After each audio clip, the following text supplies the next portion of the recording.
And we're live on the YouTube. Alrighty, welcome everybody. It's Friday, March 28th, and you have reached the House Energy and Digital Infrastructure Committee. We are here learning about the Agency of Natural Resources Resilience Implementation Strategy. So we'll go around the room and introduce ourselves and then turn it over to you guys to introduce yourselves for the record. So I'm Representative Kathleen James from the Bennington Poor District. Scott Campbell from St. Johnsbury, Father of Essex. Richard Bailey from 102. Chris Morrow, Winds of Bennington. Michael Southworth, Caledonia 2. Christopher Howland, Robin 4. Derek Corey, Washington 2. Graham Kleffner, Burlington. Morris, Jeff Locker, Committee Assistant. Great.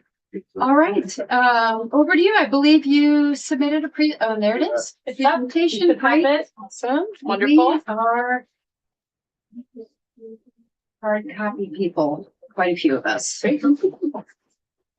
Well, for the record, I'm Marion Wolves. I'm the Resilience Adaptation Coordinator in the Climate Action Office. And I'm Evan Horn, the Resilient Lands Coordinator in the Climate Action Office. So we're glad to join you this afternoon to talk about the Resilience Implementation Strategy, what it is, provide you all an overview, and give you an update on the concept. So we have a handful of slides here to walk through, but happy to take questions as we go through. Sure, we will have plenty. Great.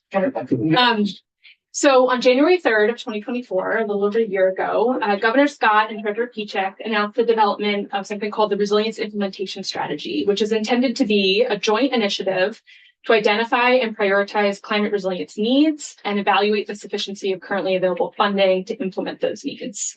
The Resilience Implementation Strategy, or RIS, is how you'll hear us refer to it, is intended to build off considerable work done to date across state government to build resilience to the impacts of climate change. We've seen a lot of amazing work done, particularly in the last 12 years or so since Tropical Storm Irene, and really want to reflect that work in a comprehensive strategy that looks across the work that state government does in light of increasing severity and frequency of climate impacted disasters, to then integrate that work into a comprehensive strategy that helps us better understand where there are gaps, opportunities, helps us guide prioritization efforts, and then identify approaches for funding those efforts on an ongoing basis.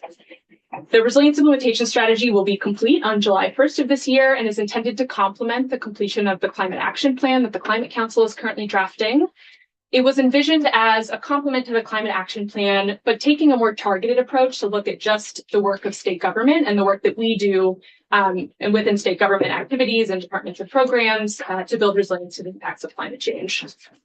The Climate Action Plan does focus on resilience. It's a comprehensive plan that looks at both greenhouse gas mitigation and building resilience, both in human and natural communities. But it only prioritizes actions to a certain extent. And so the Resilience Implementation Strategy was really envisioned to look and work with partners within state government to prioritize actions and then work with the Treasurer's Office to identify how we can fund those prioritized actions. But intended to really be a complement to the Climate Action Plan. And there's a lot of overlap in places where we're pulling in work from the Climate Action Plan and partners and stakeholders in that space as well. Go ahead. No, go ahead. go for it. Oh, well, we might be getting there. That's why I put my own hand down. I was just going to ask if the RIS was mandated by statute or if it was work that you guys, that the governor and Treasurer Pichek announced on their own. It's the latter. Yes. That's what I thought. Okay. Since its announcement early last year, it has been incorporated into Act 122 that the legislature passed last year, the Climate Superfund Act. So that's what this slide is in reference to. Gotcha. So recognizing the real need in the work of the Resilience Implementation Strategy, which, as I said on the last slide, was announced by the governor and the treasurer really in response to the dramatic flooding that we experienced of 2023, and then recognizing the flooding of 2024.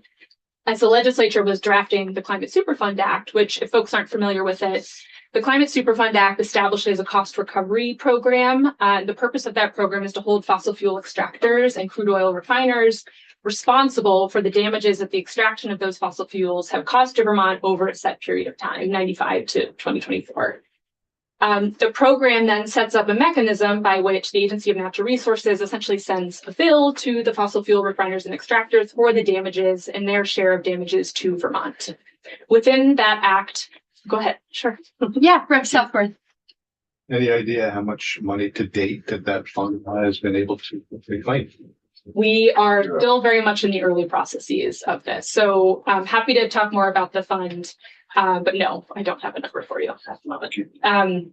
So within the Climate Superfund Act, as it was being developed, the Resilience Implementation Strategy had been kicked off.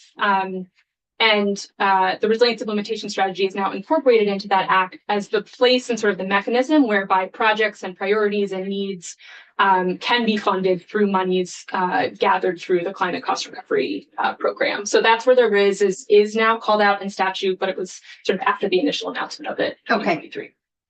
And really quick to your question, so just a bit of update on the process for the Climate Superfund Act. The Climate Action Office partnered with the Treasurer's Office to put out a request for information. There are 3 key areas that the Treasurer is charged with and we're supporting to look at damages to Vermont. We have to look at the impact of greenhouse gas emissions from this covered period on damages to Vermont, what projected future damages are, and then the potential cost to adapt to those damages. And from that overall sum, then apply it to the covered sort of entities and folks that are liable within the development of this program. And then that's really how that money is set forth. So we put forward a request for information and received quite a bit of responses about how to really approach doing that cost assessment, acknowledging that the intent of the Climate Superfund Act is to really look at where greenhouse gas emissions have direct correlation and impact on flooding, on drought events, on high heat events. And a lot of that work is through something called attribution science, which goes way over my head. So I won't be able to speak to it in too much detail if you have questions about it, but we received a lot of information about how to go about approaching that process. And that's still moving forward. I think folks know there's sort of a lawsuit currently playing out. So anyway, we're still working through what that process would look like. So don't have a number for you yet, but that's the intent. We actually haven't even gotten around to Act 122 yet. We haven't taken even introductory testimony on it. So, Rep. Clipper? Attribution science is fun, and they're very good at figuring out, given how much warmer the atmosphere is due to fossil fuel, how much more moisture it can hold, and therefore what % of the storm water is attributable to fossil fuel versus natural. It's developed quickly. But I understood that the Climate Superfund recovery of damages is hung up in court. Didn't Exxon or somebody sue us to halt the law from going into effect, et cetera? Yes, there's currently a lawsuit playing out with the U.S. Chamber of Commerce and Petroleum Institute. Yeah. As I said, Exxon sued us. Yeah, you can't speak to it too much more than that. Right. Happy to answer the questions about Superfund Act if they come up. Glad to introduce you all to it. So wanted to call that out as sort of the one place where you will see the RIS come up in statute related to the work that you all do. So before we kind of dive in, and Evan and I will share, we'll kind of go back and forth about the process that we're using to develop the resilience implementation strategy, how we're identifying priorities, and then speak a bit to the Treasurer's work to identify costs. But wanted to ground us in the definition we're using for climate resilience. So last year, we are working with a steering committee of folks made up of agencies from across state government, as well as the Vermont State Climatologists to really guide this effort. And we worked really closely with the steering committee and through a review of previous definitions and working definitions of resilience to frame up kind of our thought process around the definition for climate resilience and how that will impact this work. So I won't read through it as it's on the screen and I think in front of you, but the definition is pretty broad in focus and defines climate resilience. It's not only the actions we might take to reduce our long-term risk, but also the actions we might take to help us anticipate, withstand, and recover from climate-impacted disasters. It also recognizes the interconnected systems of ecological, community, and economic resilience, and that those interconnected systems form the core foundation of what makes Vermont resilient to the impacts of climate change. And so I speak to that definition to then frame up really the focus of the resilience implementation strategy. So in the initial announcement from the governor and the treasurer on what the focus of this work would be, they identified 5 core areas that you see kind of on the bottom half of the screen here. These 5 core areas, again, recognize those interconnected community, ecological, and economic systems that serve as the basis for resilient communities. So I'll speak briefly to what's covered in these, but happy to explore them in more detail if you're interested. So on the left, left community-centric approach really includes a focus on actions and the work that state government does to help build resilience in human health and well-being, helping communities plan for the impacts of climate change, and equitable and community-centric engagement in decision-making processes. This really recognizes that poverty and lack of access to basic services like infrastructure, financial services, healthcare, and social protection are strong predictors of vulnerability to climate change impacts. So no adaptation strategy will be successful without ensuring that those high vulnerability populations have the financial, technical, and institutional resources needed to adapt. And so that's really the focus of that core area. The nature-based solutions area looks at both how natural systems can buffer the impacts of climate change on our human communities and infrastructure, but also how we safeguard our ecosystems and promote biodiversity in ways that are climate resilient. Infrastructure, fairly self-explanatory, but includes a focus on repair, hardening, and relocation of critical infrastructure to include our roads and bridges, water and wastewater facilities, electricity and communications infrastructure, specific to kind of the delivery of critical services to homeowners. Early warning systems includes a focus and an acknowledgement that comprehensive early warning systems and emergency management systems allow us to reduce our physical damages and economic losses when hit with a climate disaster, and that supports our overall ability to reduce long-term risk associated with climate impacts. Economic and environmental sustainability recognizes that interconnected nature of climate resilience and economic viability, and then seeks to strengthen economic resilience for our businesses, communities, and working lands. And then just the last point I'll make at the top, as we were thinking about sort of the scoping for the resilience implementation strategy and the core focus on government and sort of the support that state government provides to building resilience to the effects of climate change, we kind of added a sixth system that cuts across all 5 of these areas. And that really acknowledges that the main objective of our resilience strategy, and this one in particular, is not only to identify standalone projects that we can implement, but to also really implement and identify how an all-of-government approach can incorporate resilience priorities into our decision-making processes, into our monitoring and evaluation of the impacts of climate change, and then how our decisions around those impacts are able to shift and adjust to ensure we're able to adapt in the face of climate changes as we see those continue to grow and change. So just noting that that cuts across all 5 of these core areas, and you'll see that show up in recommendations in the report. And last slide, and then I'll turn it over to Evan. So the resilience implementation strategy, again, intended to be complete July, which is coming up soon, is we broke it out into 3 phases of work. The first phase was a real focus on an inventory of existing state government work, focusing on our initiatives, our planning efforts, our policies, our grant programs, really those tools available to state government to implement work. We then worked through a process that Evan will speak to identify opportunities of where we might be able to scale and scope that work, where we might be missing things, to really look at how do we then prioritize those efforts and build it into a comprehensive strategy. We also developed a vision that was informed by engagement with Vermonters and also looked back at public engagement that other partners have conducted over the last 5 years or so, recognizing that we really wanted to build off of trusted community-based organizations that have done engagement work over the last couple of years and reflect their feedback and the voices of Vermonters in that process. The second phase is categorizing and prioritizing those gaps and opportunities, and then working with stakeholders to identify actions needed to implement those opportunities. And then the last phase, which we're really moving into and working closely with the Treasurer's Office on, is understanding the costs and how we prioritize a funding approach associated with the strategy. So more to come on that, but I have one slide that speaks a little bit to the Treasurer's role and work in this space thus far. And I'll hand it over to Ed. Yeah. Thanks, Mary. So I just want to go into a little bit more detail of how we got to where we are today and of our strategy. So the first step of the RIS was an inventory through an intake process. We conducted broad outreach to state agencies and departments to better understand the initiatives that they manage that build climate resilience. And so, we asked them, what's the name and type of initiative, and who's leading it, what climate hazards are addressed by that initiative, what phase of resilience is it focused on? So short-term or long-term recovery? Does it help us withstand a natural disaster? Does it help us reduce our vulnerability? Does it operate under any existing authority or rule? Is resilience explicitly identified as an outcome for this initiative? If and how does it consider equity? What is the scale of implementation? Is it the individual, municipal, regional, watershed, multi-state? what decision criteria guide it, what funding sources are currently available.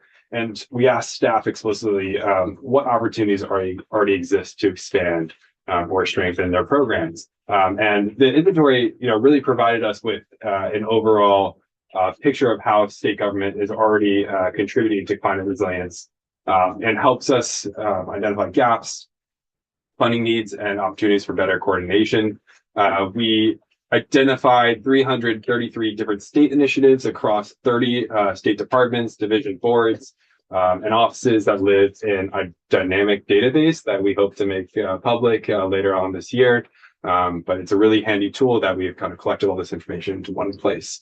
And so we reviewed all of these initiatives through different lenses. We categorized them based on the core components that Marian talked about earlier. And we really wanted to find the gaps and opportunities where we can strengthen our response to climate change. And so as we reviewed the initiatives, we grouped them under those components and, wanted to see if that grouping addresses all those major climate hazards that we asked. Does it address all those phases of resilience? Are we using a full range of tools from policies, incentives, data-driven approaches? Are we covering all the scales that are needed? And where have those opportunities already been identified from the staff? And taking all that together, Marian and I, along with the RIS steering committee, compiled those into opportunities, high-level opportunities that we kind of approached with a workshop that we hosted on Monday. And so after kind of identifying those opportunities, we wanted to turn these high-level opportunities into action. So we held a workshop on Monday with a mix of state staff and external organizations, external partners that work closely with state government. We had 113 attendees join us, and we started to identify what specific concrete steps that we can take. How do we address those challenges and leverage opportunities? What's already working? Are there existing state initiatives that could be expanded or scaled upon to meet this need?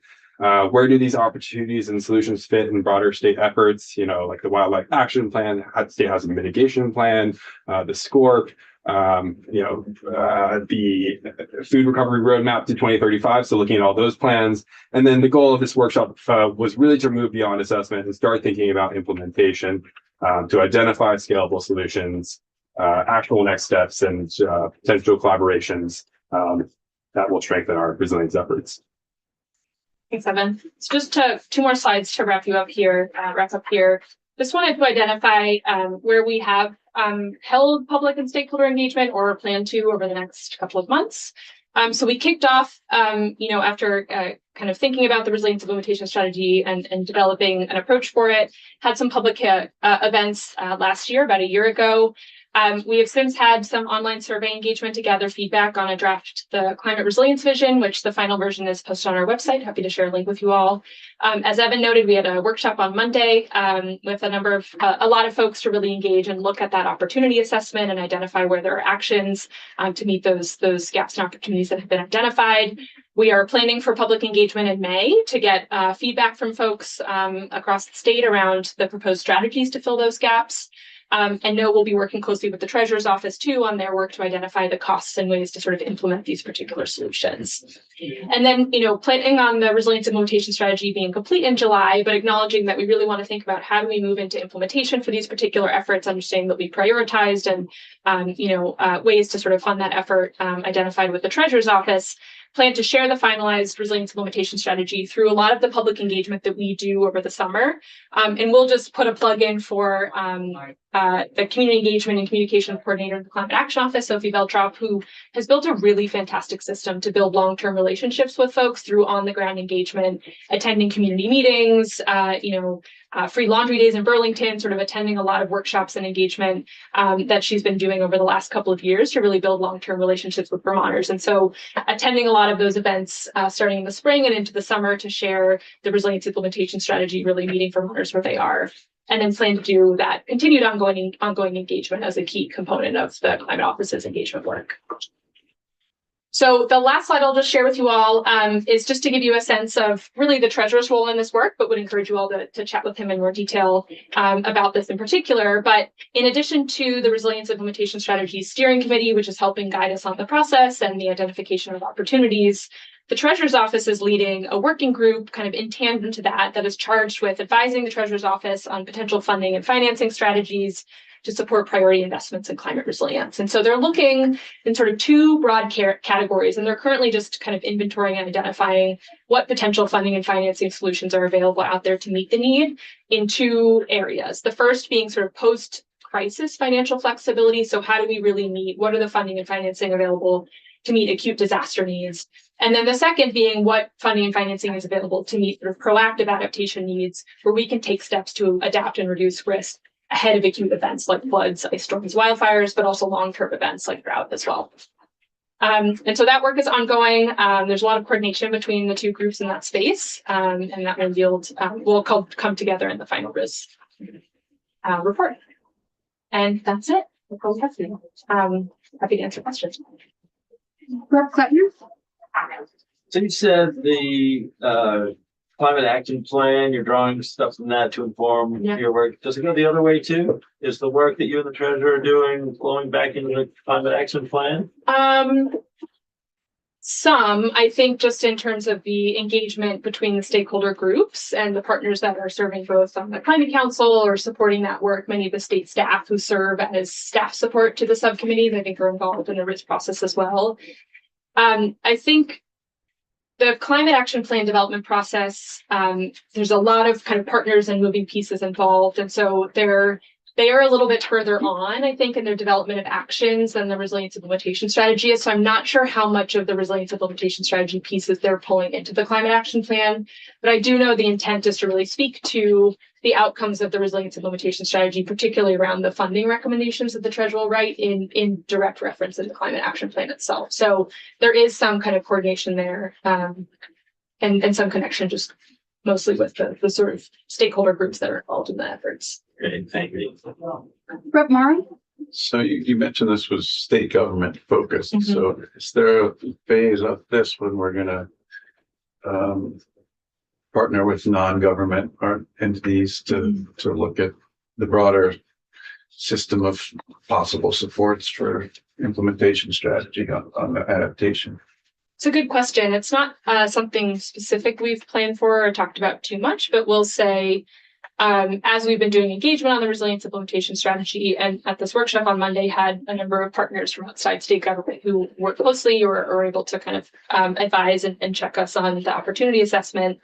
We've had questions of, within kind of the prioritized list of opportunities that we identify, maybe there are things that state government won't be able to get to, or sort of outside the scope or the work that we do, and questions to us of whether that will sort of be shared and available for other folks to pick up and implement. And that is absolutely the thought in the plan. I think around doing this type of work for a broader focus, I have to say I'm a little daunted to think about that. It's been huge just doing it within kind of state government activities and work, but I think the first step is saying, well, here's kind of what we're looking at, and here's what's within the scope of the work of state government, and anything else outside of that, and then continue to do engagement with partners on the implementation for it specifically. So yeah, it's a good question. Yeah, so I have another implementation. And so say the treasurer finds his magic $100 million for you to implement this. Who's the lead on this? How is implementation going to go when it's across state government? That doesn't tend to be our forte, working across agency boundaries and whatnot. So paint a picture for me on that. Absolutely. Well, and I should have, I guess, introduced the Climate Action Office, although I think you all chatted with Jane, but the Climate Action Office sits within the Agency of Natural Resources, but is guided by an interagency advisory board of folks, representatives from other agencies across state government that have a key role to play in climate action. We meet quarterly, if not more frequently, to have them both advise the Climate Action Office on the programs that we implement and support, but then to also do resource sharing and idea sharing back as a whole group. And so I think, implementation of this will be sort of the role of state government, with the Climate Action Office playing a key role in helping either provide capacity on how to move forward with implementation, provide capacity on, finding those financing resources or funding resources. So see ourselves playing a key role in that, but we've had a lot of very close coordination with other partners that see their role in implementing this as well. So that's the intent with the kind of implementation focus for this work. Yeah, so at this point in the week, my brain's a little full, so I'm Right, not sure, yeah, and also yeah. talk very fast. So, So, sorry. so I don't think you said this, but in case you did, just you can answer it with, you can repeat yourself. What I'm wondering about is, are you not only identifying opportunities for ways we can address resilience in adaptation, but are you also going to sort of take that to the next step and actually sort of scope out projects almost, particular actions or projects, maybe down to the project level, of things that would be, let's say, shovel ready when money becomes available, when and if money becomes available. Let's assume money's going to become available at some point. That was certainly an issue when we had the last couple of major national crises, and all of a sudden the federal government flooded the streets with money, and it took a long time to get something ready to go because nothing was shovel ready. But are you going to get to shovel ready? It's a good question. Do you want to answer? Yeah, our hope is really to get down to concrete actions, right? It's not going to be a project, right on I-89, right? It's going to be probably a wider view, wider scope, but really trying to hone in on, not just saying we need more culverts, but like maybe break that down. Like, what are those steps to get to, more right-sized culverts? And where are the culverts that need to be Exactly. And So this one is going to cost this much, but not directly a specific culvert. That's But the system just well, I mean, it might be good to get to that point, because we're going to need. And somebody knows. I mean, you ask AOT; they know how much this culvert's going to cost. Somebody knows that. So developing that list seems like it would be a really I know. I mean, it's probably a bad example on my end. AOT has those prioritization tools, and right, or what, or a community center, an emergency shelter or something. What's necessary for that, and what's necessary to stock it with water, with food, with internet, with electricity, with everything else that's out there. I'm just winging ideas. Well, you bring up a very good point, and which is a key kind of opportunity that we've identified through this process is how do we kind of better across agencies share project lists, share prioritization criteria so that we can identify that list of projects. I think, as you and Evan said, the Agency of Transportation has, I'm now forgetting what it's called, but they have a specific tool, by which they identify those projects. Vermont Emergency Management and the folks who do the Hazard Mitigation Grant Program have a process by which they identify priorities and then evaluate for funding for the Hazard Mitigation Grant Program. And there are others, right? And so how do we kind of pull those pieces together to then be able to look across and say, here's the overall scope of need within these resilience projects? And not only the overall scope of need, but here are things that would be next on the list. Right. Comes available. Yeah, it's a great point. Rep. Torrey? I'm just thinking back, you have in the Climate Action Office a tool being developed right now for mitigation purposes. For mitigation of greenhouse gas emissions? Yeah. Well, so we have the greenhouse gas inventory, which is, revised every year. And we're also developing a measuring and assessing progress tool. Is that what you're asking? Yeah, so I guess that's my question. I'm wondering is that going to work with resilience as well? Yeah. That's our hope. Okay. Yeah. So that's I think still trying to identify those resilience metrics that would live there. Okay. Yeah. I'm just wondering, would it also help in terms of integrating all of government? Or is that a new type of tool or a new software that being the Digital Infrastructure Committee, wondering if that could be something that you might have as a strategy? Yeah, I think that will likely be an outcome of this. I think the measuring and assessing progress tool that you're referencing is really intended to be sort of a public facing resource to display metrics and indicators related to moving toward our climate action goals and requirements, both related to greenhouse gas reduction and resilience as well. And so I don't know if that sort of specific project identification list would fit within the scope of that tool. That tool is connected to this work in terms of how do we really measure our progress on resilience initiatives? How do we know when we are more resilient to the impacts of climate change? So I suspect something like a specific project ID list would be a separate part.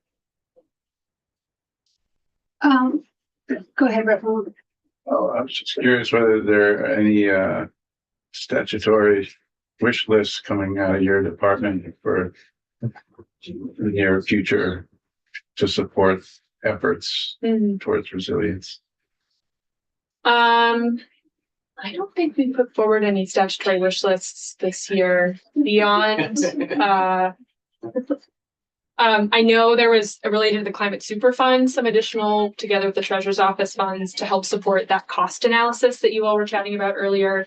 But I think we're too early on in the resilience implementation strategy process to have anything coming out of it for this session. So I've got some questions as well. I'm having a hard time picturing what this actual document's going to look like. So is it drafted yet? It's coming out in a couple months. We have pieces together. You know, we have a vision, we have a definition, we have opportunities, and so right now, taking everything that we got from Monday and over the next couple of weeks, kind of going back and forth with other state departments and agencies of like kind of a gut check of like, do these actions that we have identified, is this enough under these opportunities? So that's kind of what the document I think would look like is, you know, just a short vision, definition of resilience, the opportunities, the actions, a cost associated with them. And yeah, I think that's about it, right? That sounds awesome. Well, no, I'm trying to figure out how it's different, I guess. So the climate action plan is pathways, strategies, actions. So it sounds like you're moving in a similar direction for resilience, buckets of work. Yeah, absolutely. And I think it's a bit more targeted and at specific agencies and departments across state government. I think those will be tied to all those steps and actions that we've identified. So here's a bucket of work, and here's some pathways we should follow to get this work done, and here's who would be the lead on that. Exactly. And then the funding and associated potential avenues to fund or finance that work associated with it. And the funds, that's important. Yeah. So and then say if there's 6 different buckets of work, you know, we're going to do roads and bridges, or I'm totally making this up, but we're going to, and then if within each bucket we've got, and we think we should do this, this, and that, and here's how much it's going to cost. This gets back to Rep. Torrey's question then. How do you prioritize overall? Or is it just going to be, here's the thing, and Well, I think prioritizing overall is still a conversation we're having within our steering committee. So I don't have a great answer for you of whether it will be kind of a list. We were having a discussion about it this morning. So we don't want it to be like a kitchen sink of like all these things that we could do, right? Like that would be an endless list. I think we are really looking to prioritize specific actions, specific steps we can take. But as Marian said, we don't know what that looks like yet. That's kind of our next step is putting that together and working with the steering committee to prioritize. Yeah. And then as Rep. Morrow mentioned, coordinating across state government can be hard. So who, again, so like in the climate action plan, it kind of says who's responsible. So, you know, legislature, A&R, you know, whoever, who's supposed to do the thing. So and then who does the thing? So in other words, in the RIS, would A&R be kind of pushing, I'm just wondering how you push that work forward. Who makes the work happen? Yeah, it's a great question. Yes, I think intending to really have direct implementers associated with those key priorities that come out of this. And it won't just be A&R, it will be other partners from other state agencies that are partnering with us in this work. But I think we will be the ones moving forward a lot of this work. I think we also see the Climate Office being able to bring some of that capacity. I'll use an example. So in discussions we've had with folks over the last year, what tends to come up as a key question in the water quality space, in the kind of energy resilience space, is really how do we define resilience and then measure it? What are those key metrics that we can identify to track resilience? How, when you're doing project or decision making, do you evaluate resilience as a key outcome of that work? And there's questions about that in the clean water space, in the electric utility space related to flooding, to heavy wet snow. And I think folks are really interested in how that can better be reflected in their programs and their award decision making, but haven't had the capacity to really take on to a level of detail looking at what that might mean. And so I think that's where like the Climate Action Office brings capacity in that space to do some of that work, to do that study and kind of think about how to actualize quantification of resilience benefits in specific project decision making or grant decision making. And so I think for some of the actions, implementation will fall to other partners within state government. And that's, again, key conversations that we're having with folks. The RIS won't include actions that, we haven't talked to folks about and really thought about implementation as a partner with them. And then I think there are other actions where the Climate Action Office brings capacity to be able to move that work forward with the outcome benefiting kind of other partners and other sectors within this space. But in the timeline of the work, there could be like a recommended timeline, but there's not going to be statutory heft behind this, right? It's going to be as capacity and resources are available. Yeah. So when we've got the money, when we've got the capacity, this is our priority. Let's try to do this first as we can. Yeah, that's a good point. And so, sorry, I'm not quite done. Because I want to finish my thought all the way to the end, because now I'm wondering about the money. So the Treasurer's Office is going to be working with you guys on this to make sure that we have an estimated price tag for each project and a funding source, a recommended funding source. Because if we know how much it costs, but we're not willing to raise or find the money to do it, then the implementation isn't going to happen.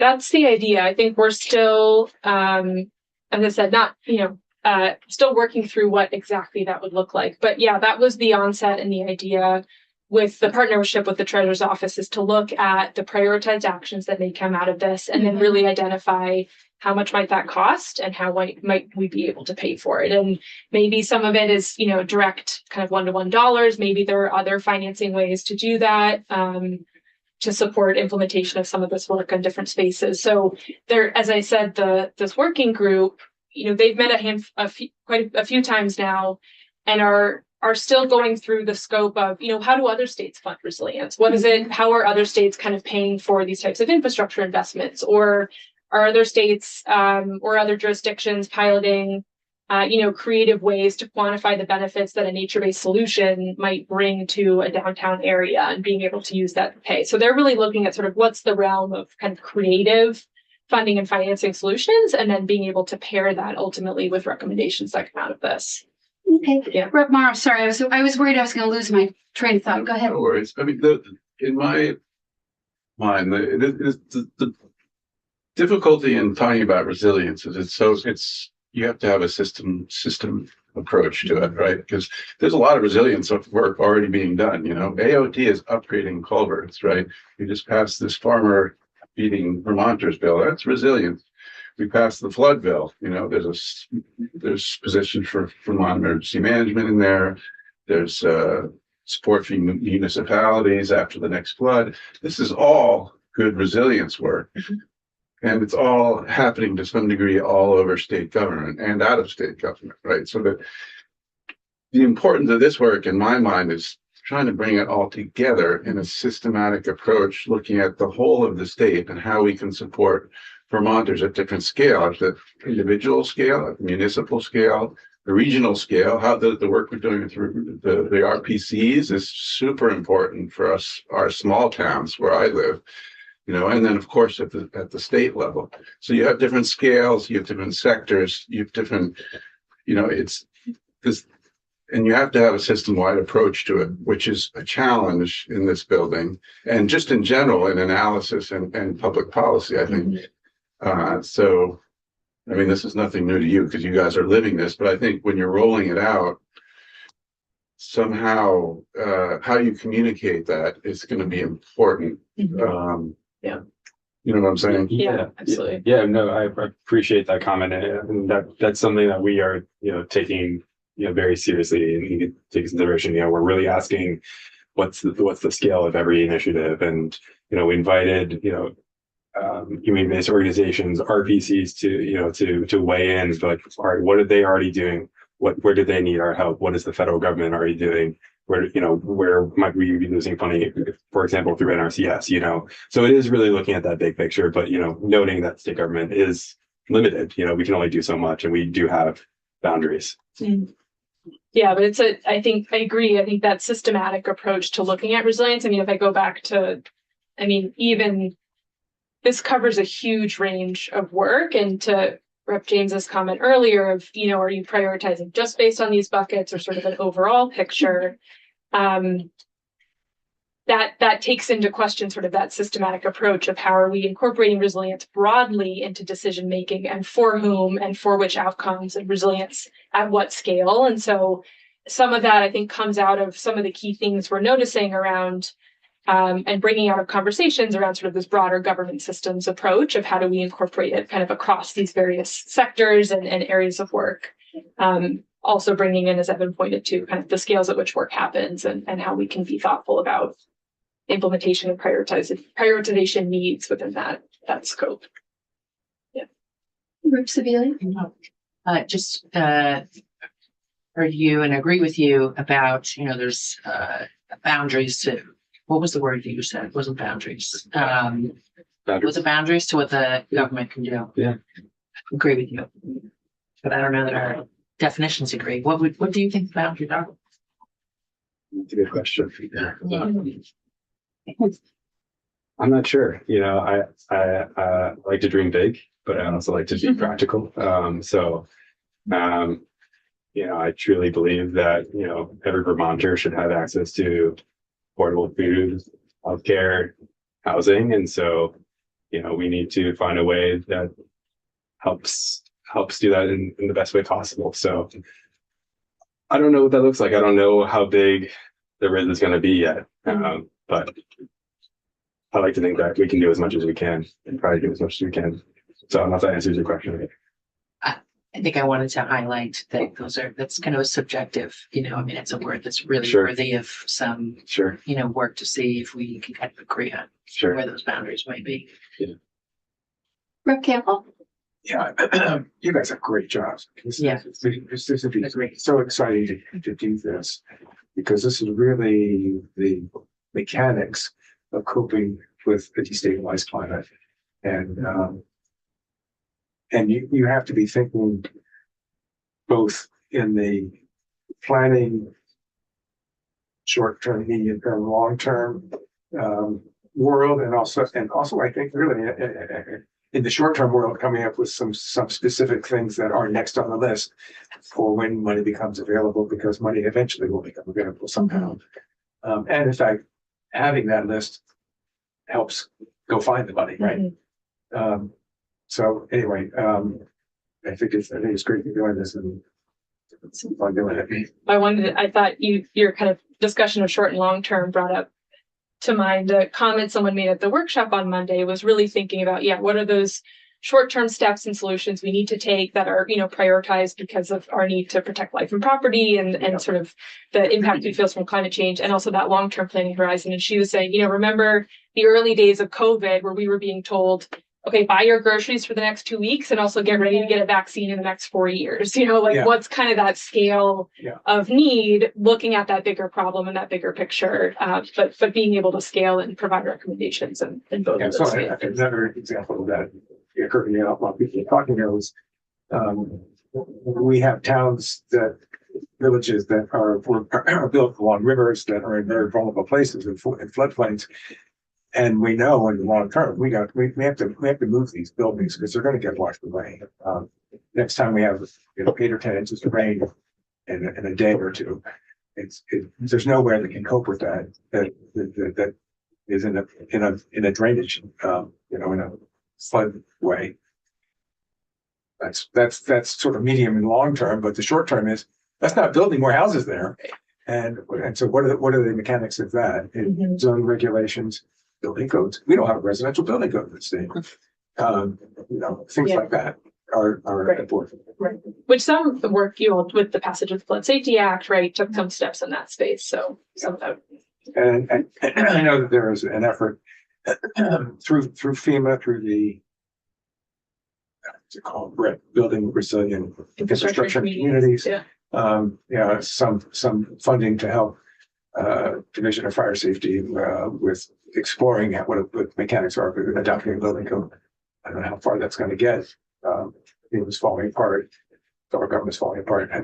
Who knows? But it's still important that we do that. So we have to figure out a way to keep on. Victoria? Speaking of money, I'm just curious if this effort's going to involve trying to look at, for example, nature-based solutions and show value. Like, are we going to actually get some quantification on that? Is that part of the goal?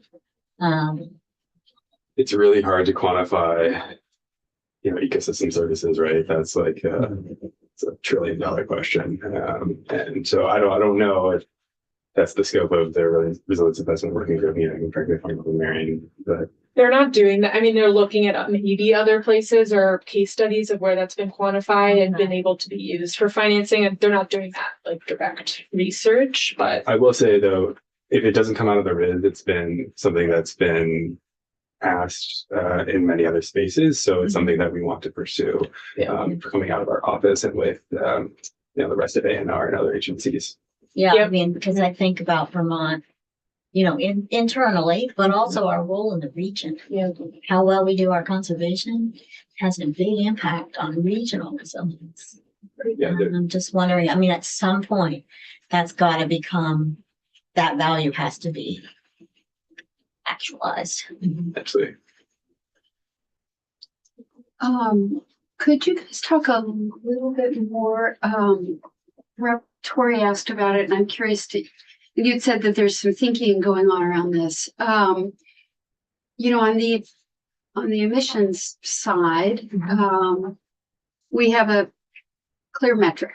We can measure our progress by greenhouse gas emissions reductions, and as that goes down or stays flat,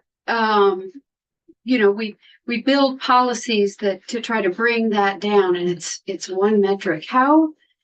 What are you thinking about how we can measure resilience? Because it's hard, besides a list of projects accomplished. Yeah, I mean, it's harder, I think.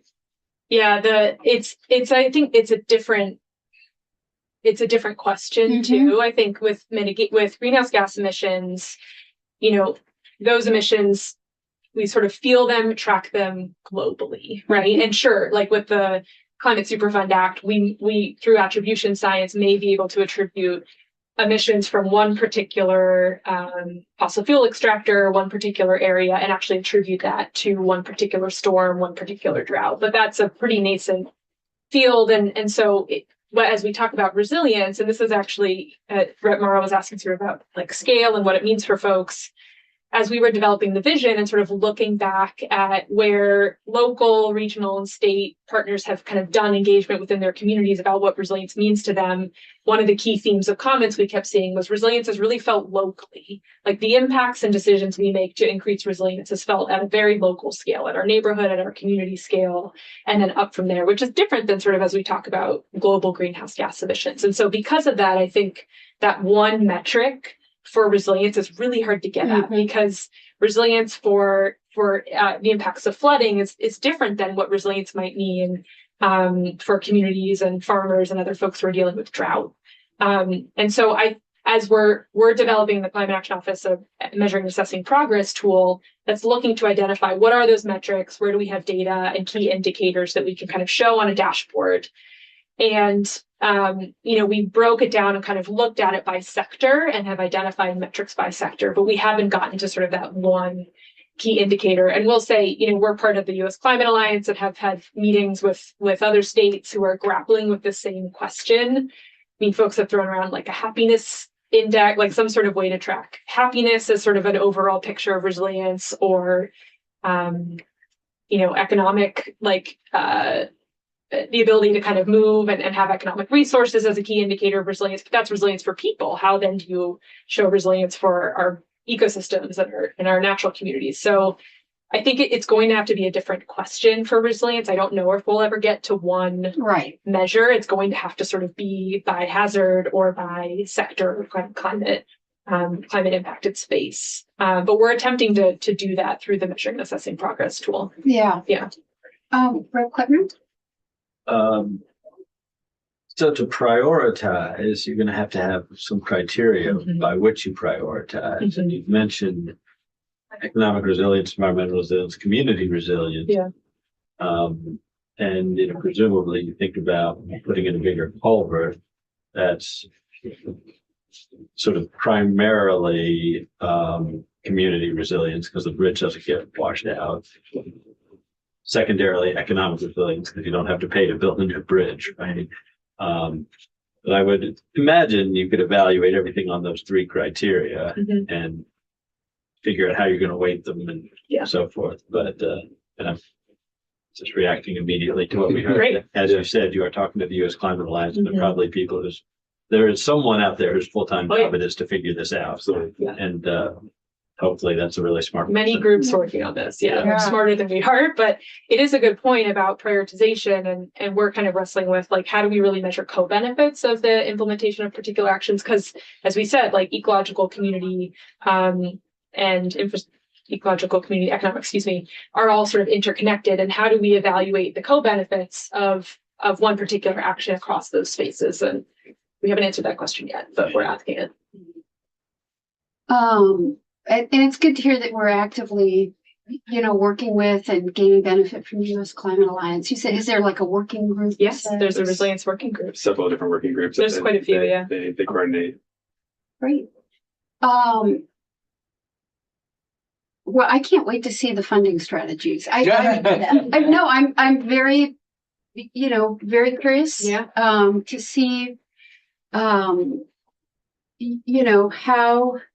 how much different projects are going to cost and how we propose paying for it and how we measure cost versus benefits, which is something that we talk a lot about in our community.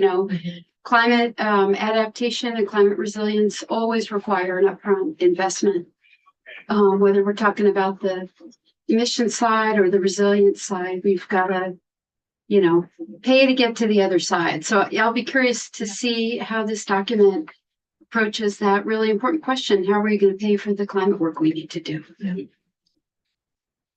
Yeah. All right. Great. Well, thank you so much for being here. Really appreciate it. Yeah, that was really interesting. I agree with Rep. Campbell. You guys have a great job. That's pretty fun. Yeah.